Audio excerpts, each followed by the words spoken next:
கோர்ளைப்பற்று வடக்கு வாகரை பிரதேசத்திலே இடைவிலகலாக நின்ற ஒரு மாணவனை மீண்டும் பாடசாலையில் அனுமதித்து அவனது தலையெழுத்தையே மாற்றியமைத்த ஒரு கதையையே இங்கு தருகின்றோம்.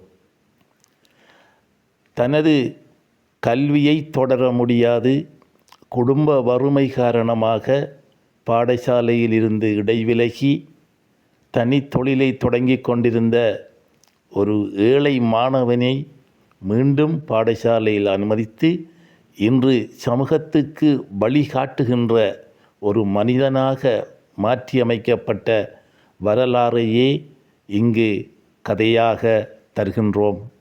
கேட்டு பாருங்கள். நன்றி.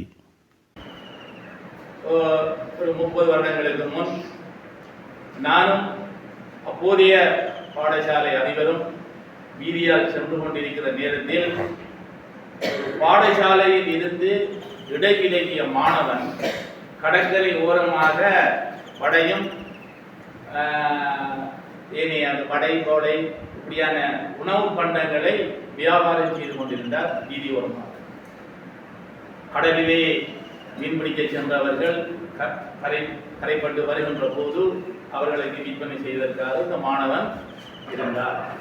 இந்த மாணவனை கண்ணுற்ற அப்போதைய அதிபரும் இந்த பிரதேசத்தில் இருந்த ஒரு வெளியூரை சேர்ந்த ஒரு அதிபரும் நான் இதை கண்ணுற்ற போது அந்த அதிபர் சொன்னார், இந்த மாணவன் முகத்தை பார்க்கின்ற போது இந்த மாணவன் நல்லா படிப்பான் போல இருக்கு, ஆகவே மாணவனை நாங்கள் எங்களுடைய பாடசாலைக்கு சேர்ந்தால் என்ன, அதுக்குரிய நடவடிக்கை எடுங்கள் என்று சொல்லி அந்த அதிபர் சொன்னார்.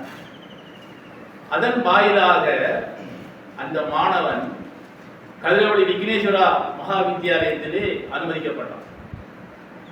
அவர் 5ஆம் தரம் படித்துவிட்டு ஒரு 3-4 வருடங்கள் பாடசாலைக்கு செல்லவில்லை, இடைவிலகல் மாணவனாக இருந்தார்.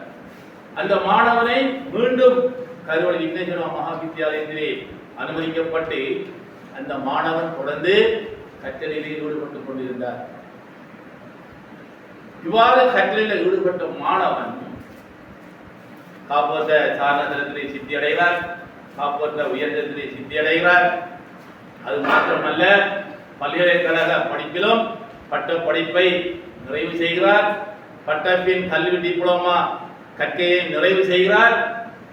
பின்பு ஆசிரியராகிறார், பின்பு அதிபராகிறார். தற்பொழுது இந்த பிரதேசத்தில் உள்ள ஒரு பாடசாலையிலே அவர் அதிபராக கடமையாற்றிக் கொண்டிருக்கிறார். யார்? இந்த இடைவிலகல் மாணவன். இவ்வாறு இந்த மாணவனுடைய முயற்சியிலே அதிபர் சம்பந்தப்பட்டிருக்கிறார், ஆசிரியர் சம்பந்தப்பட்டிருக்கிறார், ஏன் அவருடைய பெற்றோர்களும் சம்பந்தப்பட்டாங்க. இறுதியில் இந்த பிரதேசத்தில் இருக்கிற ஒரு உயர் பாடசாலையிலே அவர் தற்பொழுது அதிபராக இருக்கிறார். இதை நான் ஏன் சொல்லுகிறேன் என்றால், அந்த காலம் யுத்த காலம், கற்பிப்பதற்கு ஆசிரியர் இல்லாத காலம். ஆனால் அந்த மாணவனுடைய சுய முயற்சியை நாங்கள் பாராட்ட வேண்டும். யார் என்ன செய்தாலும் அங்கே அந்த மாணவனுடைய சுய முயற்சி, அந்த ஆர்வம், கல்வி மேல் வந்த காரணத்தினால் இன்று அவர் ஒரு பாடசாலைக்கு வழிகாட்டியாக, பல மாணவர்களுக்கு தலைவனாக, அந்த கிராமத்துக்கு தலைவனாக இருக்கிறார் என்பதில் நான் மட்டற்ற மகிழ்ச்சி அடைகிறேன். நீங்களும் மட்டற்ற மகிழ்ச்சி அடைவீர்கள் என்று நான் நினைக்கின்றேன். எனவே அந்த மாணவனுக்கு, அன்றைய மாணவன் இன்றைய அதிபருக்கு நாங்கள் கரகோஷம் செய்து அவருக்கு நாங்கள் பாராட்டனாக தெரிவிக்கணும்.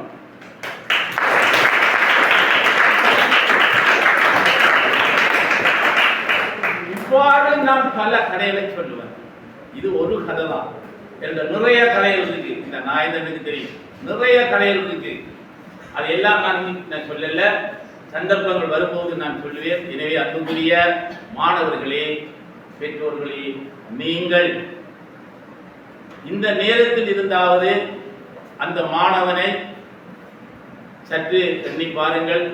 அதே போன்று நீங்களும் முயற்சி செய்யுங்கள், வெற்றி அடையலாம். அந்த மாணவனுக்கு தகப்பன் இல்லை, அதை நீங்கள் விளங்கிக் கொள்ள வேண்டும். அந்த மாணவனுக்கு 3 நேர உணவில்லை. அப்படிப்பட்ட மாணவன் இன்று உயர்ந்த நிலையில, சமூகம் மதிக்கத்தக்க நிலையில இருக்கிறார்.